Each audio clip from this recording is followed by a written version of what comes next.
Hello everyone. If you are a returning subscriber, love to see it. Love to see you here. Welcome back. If you are new here, you have never seen my face before, welcome. Hello.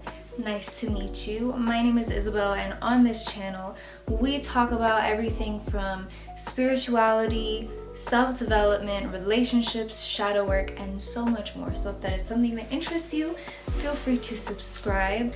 I upload videos every single week, once a week, but I am also on Instagram. I post every single day there, so I will leave that linked below if you feel like following me there. If you were to look on my Instagram right now, you would see that I post a lot of poetry. I post a lot of words and thoughts and things revolving around all the same topics that I cover on my YouTube channel. Back in November 22nd, I released my first self-published poetry collection and did that. And that book, I won't go super in depth with it, but that book, based on my own personal experiences, it takes you on a journey through an abusive relationship, experiencing that, what that feels like, finding the strength to leave that relationship, and eventually coming into a space of self-discovery, self-empowerment, self-love. I'm sorry, that's the garage. I do not live alone. And that's what the book is about. I have it right here. This is an old copy. She's kind of dusty. This is what it looks like. I did that.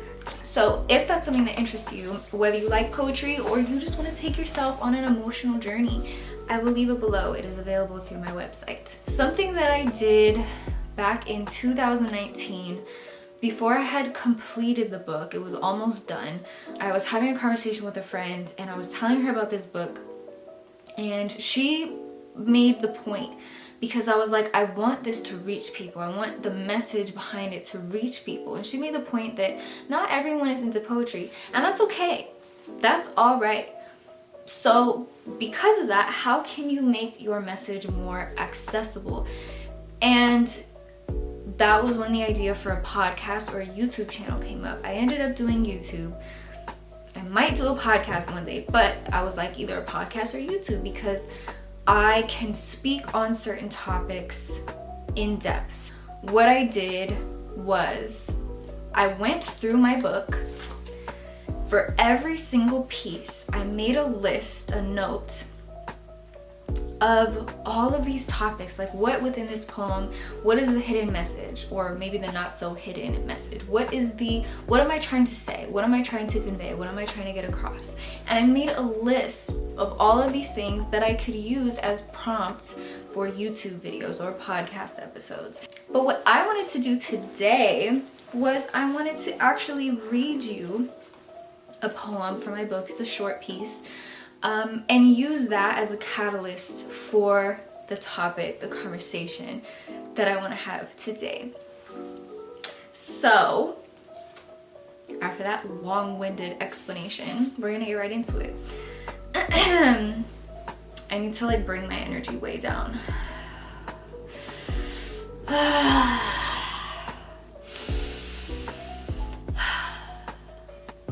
Are we calm? The title of this piece is Watering the Nurturer. I can't expect someone to love me despite my faults if I myself do not see those faults as precious seeds waiting to be nurtured. I cannot ask for someone to grow with me if I haven't first made the choice to grow on my own. I can't snap. I just exposed myself. I can't snap. That's what I snap like a child. I'm sorry, but that's the poem. That's the poem.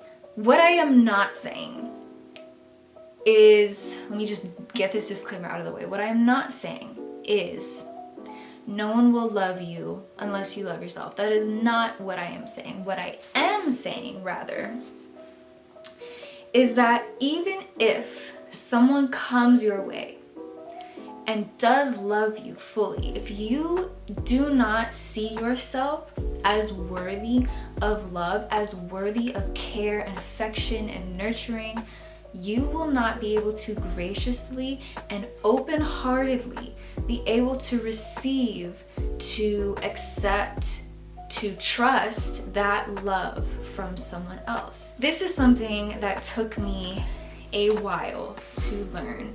I spent most of my relationships thinking, this was my mentality, if I give and give and give and I love this person enough, they will give that love back to me, and then I will feel good, and then I will feel worthy. And of course, I did have moments of pleasure and feeling loved and feeling cared for and seen. Of course, I had those moments, but it never lasted. And whenever that person was not in my company, or we got in a disagreement, or they weren't texting me back fast enough, or we hadn't talked on the phone in a while, or hadn't seen them in a while, or whatever it was, whenever they were not in my presence to show me that I was worthy of love, I felt like booty. I felt like shit. And it's not because they didn't love me enough. It was because I hadn't taken the time at any point to love on myself, to show myself that you are worthy of that love.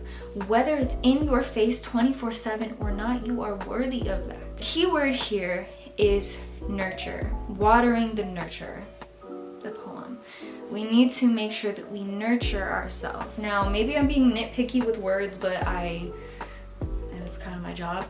Nurture is when you pour. When I think of nurture, I think of pouring into something. You nurture a plant. If you water it a little bit every now and then, make sure it gets a little bit of sunlight, you kind of care for it, it might maybe stay alive. Probably not though. If you want it to really grow and thrive, you want to pour into that. You want to make sure that you want to talk to it. You want to give it enough water. You want to look at its leaves. You want to pay attention to are there any bugs in the soil? Is there root rot? You pay more attention. You spend quality time with that plant and you nurture it so that it can thrive and grow, so that even if you're gone for a few days or you forget to water it for a few days, it's good because you gave it enough water, because you've been giving it enough sunlight. It's good, it's more self-sustaining. That is exactly what you want to do for yourself. Treat yourself like a plant. Nurture yourself. Spend quality time nurturing, pouring into yourself. The first thing that you can do to really, really nurture and love on yourself is write a love letter to yourself. What are some things that you would want a partner to say to you? Do you want to be told that you are beautiful, that your body is perfect just the way that it is? Tell yourself that. Write it down. Do you want to be told that you are intelligent, that you are expansive, that you are divine, that you are the fucking universe, that you are everything? Tell yourself that. Write it down. Just like you would want someone to tell you. Write a love letter to yourself. And if that feels like something that would be difficult for you to do, you should do it. If it makes you uncomfortable, that means it is going to help you grow. So the second thing that you can do is write a list of things. This is kind of like writing a love letter.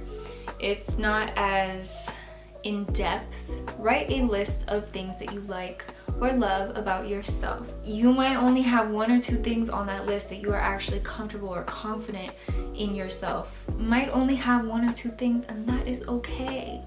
What are all the things that you want to learn to love about yourself? And give yourself credit for being willing to work on those things. The third practice that you can do is spend quality time with yourself once a week. So what I used to do was every single Sunday was my day, I would turn off my phone, or I would log out of all my social media so that I wouldn't be tempted. Like if I clicked on the app instinctually, I'd be like, oh shit, like not today, we're not doing that today. Log out of all my social media, turn my notifications on mute or do not disturb. If there was someone who I felt like may reach out to me, I'd let them know like, hey, I'm spending some time with myself today, so leave me alone, with love. I wouldn't allow myself to watch TV or Netflix or YouTube or anything like that. I would spend real quality time with myself. And oftentimes I would start that day kind of like bored. Like, I don't have my phone. I can't sit down and watch Netflix or YouTube. I can't scroll on social media. What do I do? And I would just find things to do. I would listen to myself, to what I felt called to do. Sometimes, this is when I lived in LA, sometimes I would go to a park nearby and I would just lay in the grass under the trees and listen to music for a few hours.